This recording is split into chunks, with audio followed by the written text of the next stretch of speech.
Some stories fade with time, buried beneath silence, lost in forgotten files, or dismissed as mysteries that will never be solved.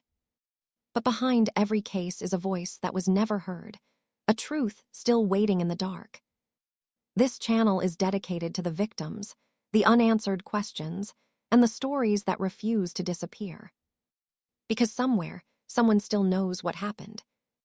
Welcome to Cries, Unheard in the Darkness. Friday, May 3rd, 2002, began with the kind of friction common in any busy household. 7-year-old Alexis Patterson was a first grader at Highmount Elementary in Milwaukee, a girl known for her perfect attendance and her bright, sunflower-shaped diamond earrings. But that morning, the mood was heavy. The night before, Alexis and her mother, Yana, had clashed over incomplete homework. As a result, Yana stood firm on a heartbreaking punishment. Alexis would not be allowed to bring treats to school for her classmates. No cupcakes. No celebration.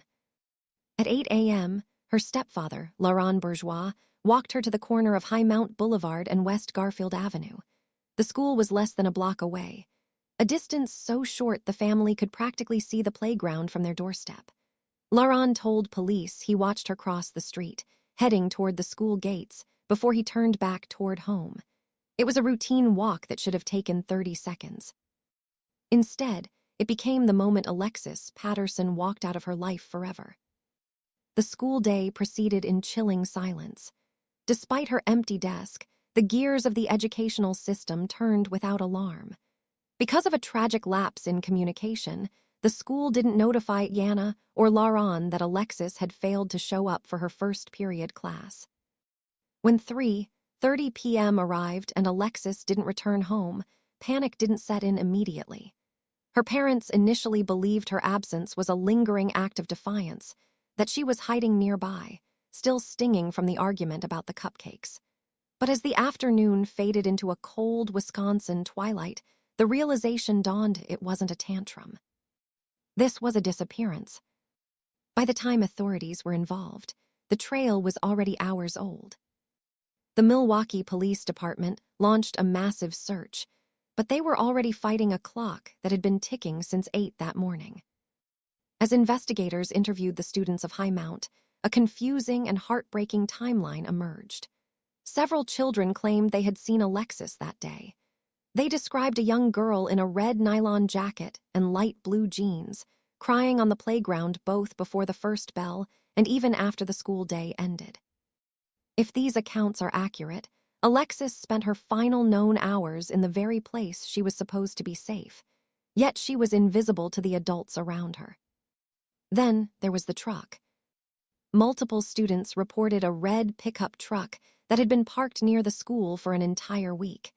It was a silent observer, never dropping off a student or picking one up. On the afternoon Alexis vanished, the truck vanished too. It has never been identified, and it remains the most haunting what if in the entire case file. By May 14th, the search was reclassified as a criminal investigation. Authorities focused on the northwest section of the city, sending divers into the Washington Park Lagoon and canvassing blocks from 16th to 60th Street.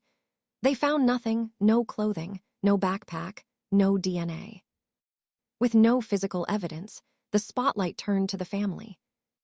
Alexis's biological father, Kenya Campbell, was ruled out as he was incarcerated at the time.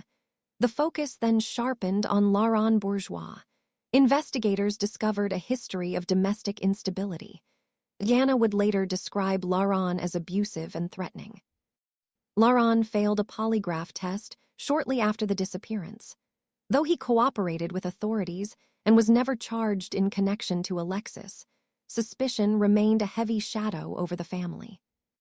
In 2021, Laurent died of a drug overdose at the age of 52. He took his perspective on that morning, and any secrets he might have held, to the grave. Today, Alexis Patterson remains a missing, endangered person. Her case is updated regularly, most recently in late 2025, by organizations like the Charlie Project and the National Center for Missing and Exploited Children. She would be a woman in her early 30s now, but in the collective memory of Milwaukee, she is forever 7 years old.